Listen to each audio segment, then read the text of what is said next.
SIR নিয়ে ফের নির্বাচন কমিশনকে নিশানা করেছেন মুখ্যমন্ত্রী মমতা বন্দ্যোপাধ্যায়। নেতাজির জন্মজয়ন্তী উপলক্ষে সরকারি অনুষ্ঠানের মঞ্চ থেকে আক্রমণ শানাতে গিয়ে মুখ্যমন্ত্রী মমতা বন্দ্যোপাধ্যায় বলছেন, কৌরব পক্ষের সঙ্গে এখন লড়াই করতে হচ্ছে, মানবিকতার সঙ্গে দানবিকতার লড়াই হচ্ছে, মিসম্যাচ করে মানুষকে যন্ত্রণার দিকে ঠেলে দেওয়া হচ্ছে।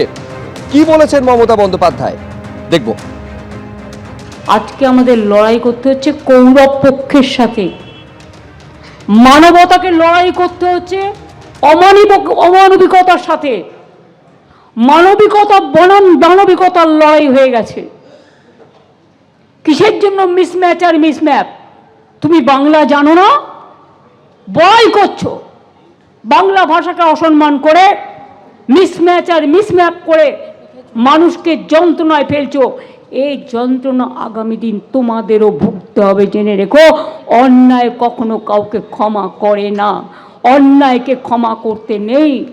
আজকে ভাবছো ক্ষমতায় আছো, কাল ক্ষমতায় থাকবে না, সেদিন জেনে রেখো মানুষ কিন্তু পেছু ছাড়বে না। যেখানে পালাও, মানুষ কিন্তু বলবে পালাবার পথ নাই, জো মাছে পিছে। মুখ্যমন্ত্রী যখন বলছেন যে মানবিকতার সঙ্গে দানবিকতার লড়াই হচ্ছে, তখন আইপ্যাক কাণ্ডের প্রসঙ্গ তুলে ধরে সুকান্ত মজুমদার বলছেন, সবুজ ফাইল কে চুরি করেছিল? তাহলে দানবটা কে? কে দানব? কে সবুজ ফাইল চুরি করে নিয়ে এসছে? ইডির উকিল কোর্টে বলছে snatched, file has been snatched. এটার মানে হচ্ছে, বাংলা মানে করলে দাঁড়ায় যে ইডির কাছ থেকে মুখ্যমন্ত্রী মমতা বন্দ্যোপাধ্যায় ফাইল ছিনতাই করে এনেছেন।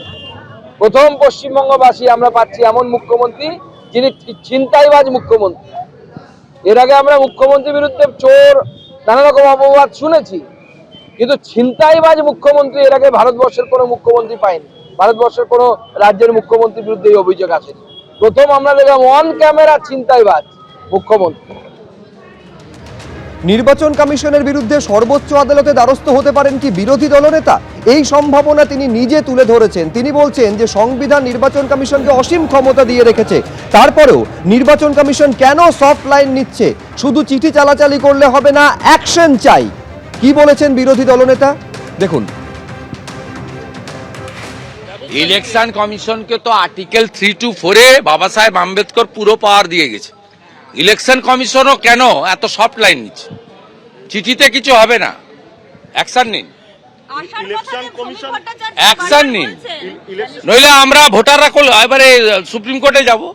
এতদিন তো ইলেকশন কমিশনার মমতা ব্যানার্জির লোকরা যাচ্ছে, এরপরে পাবলিক যাবে, আমরা যাব সুপ্রিম কোর্টে, আমরাও যেতে পারি, আমাদেরও সে অধিকার আছে। ইলেকশন কমিশন শুধু চিঠি চাপাটি করে কিছু হবে না।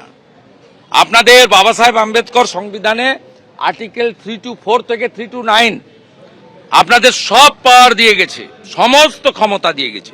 আপনি চাইলে আর্মি নামাতে পারেন, কাউকে জিজ্ঞেস করার দরকার হবে না।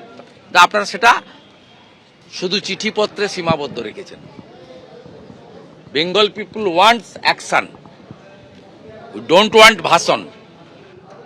সুপ্রিম কোর্টের বিচারপতিকে সরিয়ে দিয়ে নিজেরই সরকারের একজন মন্ত্রীকে বসিয়ে 2:1 নিয়ে চলে গেছেন। অর্থাৎ সরকার যাকে চাইবে তিনি নির্বাচন কমিশনার হবেন, 1 নম্বর কথা। 2 নম্বর কথা হচ্ছে, এটা যদি সফট লাইন হয়ে গেছে, তাহলে হার্ড লাইন হলে তো গোটা বাংলা জুড়ে তো মরক লেগে যাবে যদি নির্বাচন কমিশনের এই সিদ্ধান্ত নেওয়ার চেষ্টা করে।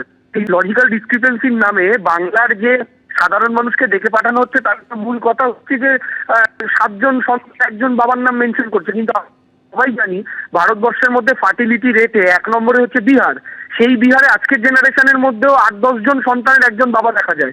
সেখানে লজিক্যাল ডিসক্রিপেন্সি করা হলো না, কিন্তু জন্মহারে সবচেয়ে কম যে রাজ্য, সেখানে সেই 7 জন সন্তানের 1 জন বাবাকে লজিক্যাল ডিসক্রিপেন্সির আওতায় ফেলা হলো। এটা কাদের নির্দেশে? শুভেন্দুবাবুকে এই নিয়ে কোনো মন্তব্য করেছেন?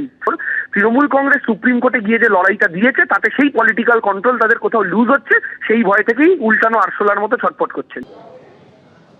লজিক্যাল ডিসক্রিপেন্সির মধ্য দিয়ে 1 কোটিরও বেশি মানুষের নাম বাদ দেওয়ার পরিকল্পনা করেছে নির্বাচন কমিশন। বারে বারে তৃণমূল কংগ্রেসের তরফে এই অভিযোগ করা হয়েছে। এই অভিযোগ আজকে উড়িয়ে দিয়েছেন স্পেশাল রোল অবজারভার। তিনি বলছেন, কোথাও কোনো ভুল লিঙ্কেজ থাকলে সেই কারণে লজিক্যাল ডিসক্রিপেন্সি হয়। কেউ যদি সেই ভুল ধরিয়ে দিতে পারেন, তাহলে তার নাম বাদ যাওয়ার প্রশ্নই নেই। কি বলেছেন দেখুন।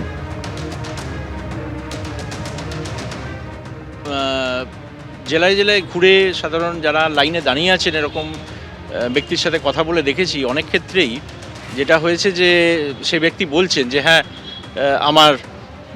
আমরা 7 ভাই বোন বা 10 ভাই বোন, একজনের ক্ষেত্রে আমি পেয়েছি 18 ভাই বোন, বাবার 2টো বিয়ে, সুতরাং এখানে কোনো গণ্ডগোল নেই। কিন্তু বেশ কিছু এরকমও কেস আছে যেখানে একজন বলছেন যে আমরা তো 4 ভাই বোন, আমার 6 জন বা 7 জন বা 8 জন হলো কী করে এবং তারা কারা?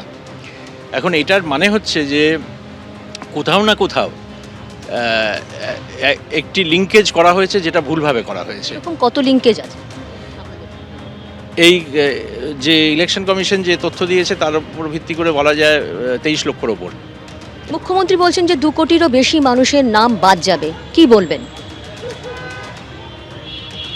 এটা উনি কিভাবে বলছেন আমি বলতে পারবো না, কারণ নোটিশ এখন অবধি দেওয়া হয়েছে 32 লক্ষ আনম্যাপড এবং প্রায় 1 কোটি যেটা লজিক্যাল ডিসক্রিপেন্সি, এবং আনম্যাপড যারা তাদের মধ্যে একটা অংশ হয়তো যারা লিঙ্কেজ প্রমাণ করতে পারবেন না বা যাদের কাছে কোনো না কোনো নথি থাকবে না তারা বাদ যেতে পারেন।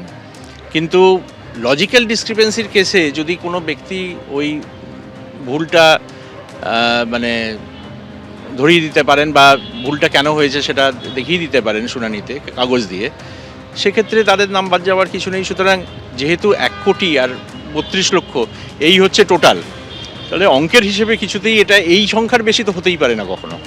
এবিপি আনন্দ, এগিয়ে থাকে, এগিয়ে রাখে।